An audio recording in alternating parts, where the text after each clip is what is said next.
Hello friends, आप लोग कैसे हो? आशा करते हैं आप लोग बहुत अच्छे होंगे। हमारे इस चैनल में आप सभी लोग का बहुत स्वागत करते हैं। मेरा नाम अंबुज है।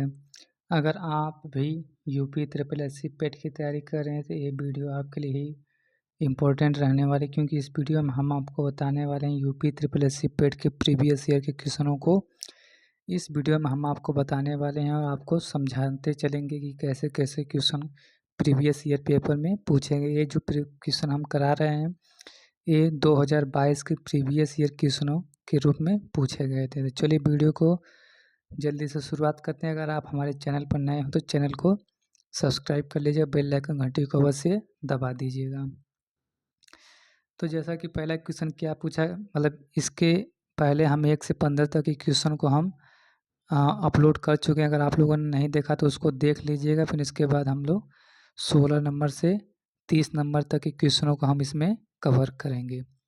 तो चलिए वीडियो को जल्दी से शुरुआत करते हैं।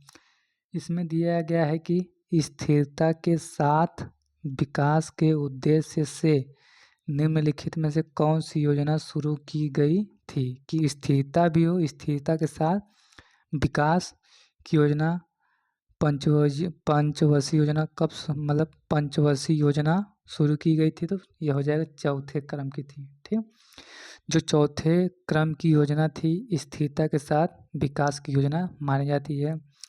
अब आपसे एक क्वेश्चन पूछा जा सकता है कि योजना आयोग के स्थान पे पंचवर्षीय योजना आयोग के स्थान पे क्या आ गया है, तो नीति आयोग आ गया है। ठीक, 2016 में योजना आयोग के स्थान पे क्या आ गया है, नीति आयोग लाया गया है। और इसको लाने का श्रेय हमारे भारत के प्रधानमंत्री जी का है। ठीक, तो आप लोग इसे भी ध्यान में रखते हैं कि पंचवर्षीय योजना को 2016 में समाप्त करके नीति योजना आयोग इसको लाया गया है।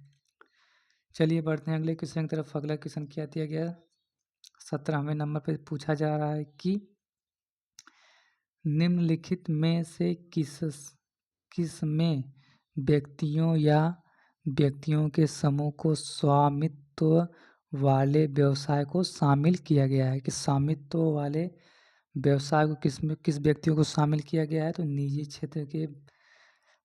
क्षेत्र के व्यक्तियों को किस में शामिल किया गया है, तो स्वामित्व वाले व्यवसाय के क्षेत्र में शामिल किया गया है।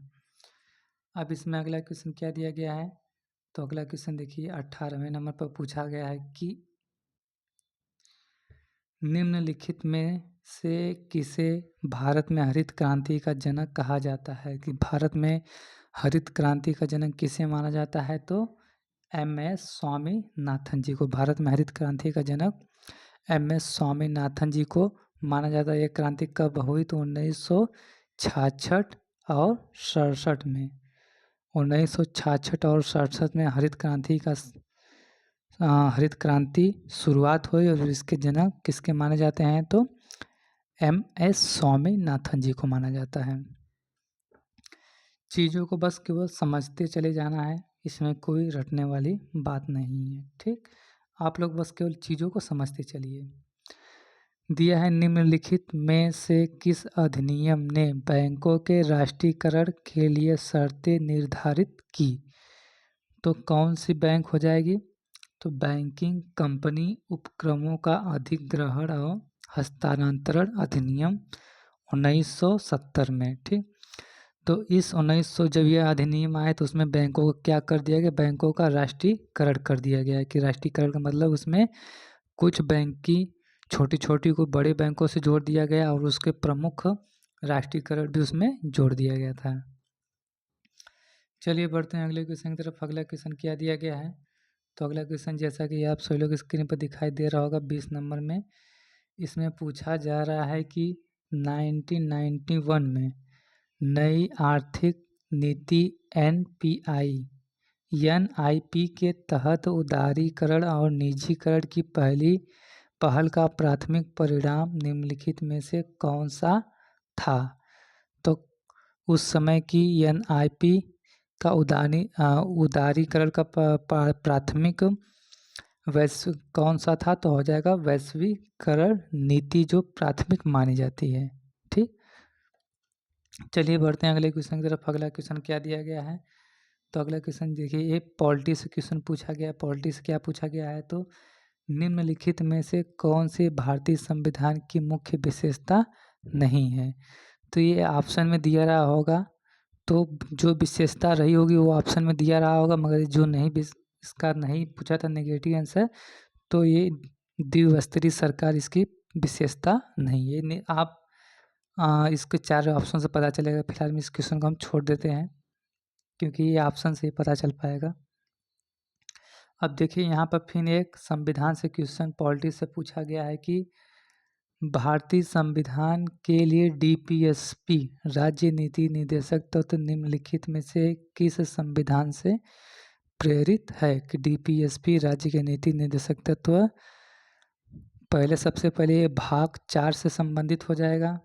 ठीक, भाग 4 से संबंधित हो जाएगा। और ये कहाँ से लिया गया है? तो आयरलैंड से लिया गया है। राज्य के नीति निर्देशक तत्व आयरलैंड से लिया गया। भाग 4 क में इसका वर्णन देखने को मिलेगा। फिर देखिए एक पॉलिटी से क्वेश्चन को पूछा गया था। इसमें पूछा गया था कि भारतीय संविधान के अनुसार अनुच्छेद 19 में कौन सा अधिकार को शामिल किया गया है? कि आर्टिकल नंबर 19 में कौन से अधिकार को शामिल किया गया है? तो इसमें वाक और अभिव्यक्ति का स्वतंत्रता का अधिकार। वाक मतलब इसमें बोलने और सुनने का अधिकार, इसमें मतलब जो प्रेस की स्वतंत्रता होती है उसका अधिकार भी इसमें माना जाता है। और बोलने, किसी व्यक्ति को बोलने का अधिकार आर्टिकल नंबर 19 में इस अधिकार को दिया गया है। चलिए बढ़ते हैं अगले क्वेश्चन की तरफ। अगला क्वेश्चन क्या दिया गया है? तो अगला क्वेश्चन जैसा कि स्क्रीन पर आपको दिखाई दे रहा होगा, संसदीय प्रणाली में कार्यपालिका किसके प्रति उत्तरदायित्व होता है? संसदीय प्रणाली में कार्यपालिका किसके प्रति उत्तरदायित्व होता है? तो विधान मंडल के प्रति कार्यपालिका क्या होती है? उत्तरदायी होती है। चलिए बढ़ते हैं अगले क्वेश्चन की तरफ। अगला क्वेश्चन क्या दिया गया है? तो अगला क्वेश्चन जैसा कि यहाँ पे स्क्रीन पर दिखाई हो दे रहा है कि भारत की पंचायती राज व्यवस्था में कितने स्तर हैं? कि भारत में पंचायती राज व्यवस्था के कुल कितने स्तर माने जाते हैं? तो 3 स्तर माने जाते हैं। आपसे एक क्वेश्चन रहने वाला है कि पंचायती राज व्यवस्था को लागू करने वाला सबसे पहला राज्य कौन सा है? आप इसे कमेंट में अवश्य बताइएगा हमें। फिर अगला क्वेश्चन दिया गया है कि यहाँ पर दिया गया है कि एक हॉर्स पावर लगभग कितने वाट के बराबर होता है? ये क्वेश्चन भौतिक विज्ञान से पूछा गया है कि एक हॉर्स पावर में कितने वाट के बराबर होता है? तो 746 वाट के बराबर होता है। चलिए बढ़ते हैं अगले क्वेश्चन की तरफ। अगला क्वेश्चन क्या दिया गया है? दिया गया है कि निम्नलिखित में से कौन सी एक रासायनिक अभिक्रिया नहीं है? कि कौन सी एक रासायनिक अभिक्रिया? पानी का भाप में रूपांतरण, मतलब पानी को गर्म किया जाता है, पानी भाप बनकर उड़ जाता है, तो ये हमारी कौन सी अभिक्रिया हो जाएगी? ये अभिक्रिया भौतिक अभिक्रिया कहलाती है। रासायनिक अभिक्रिया जैसे केमिकल हो गए, दवाई हो गए, या पानी में कुछ अलग चीज़ को मिलाकर केमिकल बनाया जाता है, तो ये हमारी रासायनिक अभिक्रिया हो जाती है। अगर पानी भाप बन के उड़ जा रहा है तो ये हमारी कौन सी अभिक्रिया हो जाएगी? भौतिक हो जाएगी।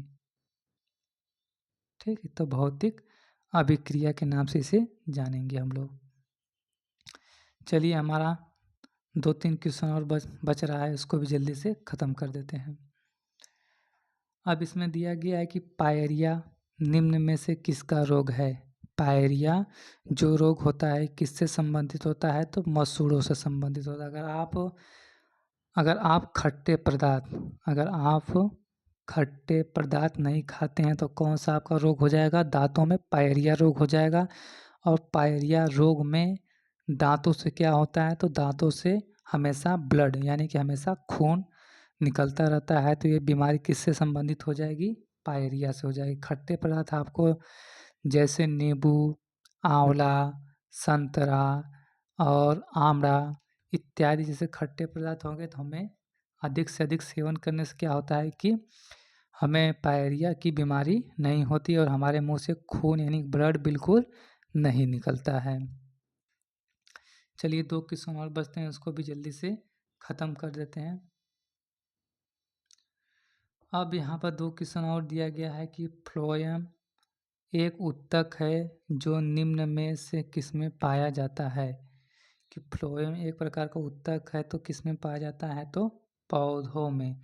और पौधों में किसमें पाया जाता है? पौधों की पत्तियों में पाया जाता है। ठीक, पौधों की पत्तियों में क्या पाया जाता है? तो फ्लोएम नामक उत्तक पाया जाता है। ठीक, चलिए इसके बाद हमारा ये लास्ट क्वेश्चन रहने वाला है, क्योंकि इसके बाद हमारे मैथ का क्वेश्चन आ जाएगा। हम इसमें केवल आपको जीके जीएस के क्वेश्चनों को बता रहे हैं। ये लास्ट क्वेश्चन दिया गया है कि निम्नलिखित में से कौन सा एसिड कार बैटरी में प्रयोग किया जाता है? तो सल्फ्यूरिक एसिड जो बैटरी कार होती है, सल्फ्यूरिक एसिड का रासायनिक नाम होता है H2SO4। सल्फ्यूरिक एसिड H2SO4 को कहा जाता है सल्फ्यूरिक एसिड, जो कि बैटरी के कार में भी उपयोग होता है और जो इन्वर्टर की बैटरी में भी होता है तो उसमें भी H2SO4 को डाला जाता है। सल्फ्यूरिक एसिड को डाला जाता है, यानी कि इसे ही तेजाब के रूप में हम लोग इसको जानते हैं। ठीक, तो इसी को हम लोग तेजाब के रूप में जानते हैं। इसके बाद ये आ जाता है मैथ का क्वेश्चन। मैथ के क्वेश्चनों को हम बाद में करवाएंगे, क्योंकि हम केवल इस वीडियो में आपको जीके जीएस के क्वेश्चनों को बताने का प्रयास किए और समझाने का भी प्रयास किए। अब मिलते हैं हम लोग नेक्स्ट वीडियो में। आज के लिए बस इतना ही। Thank you, thank you, thank you.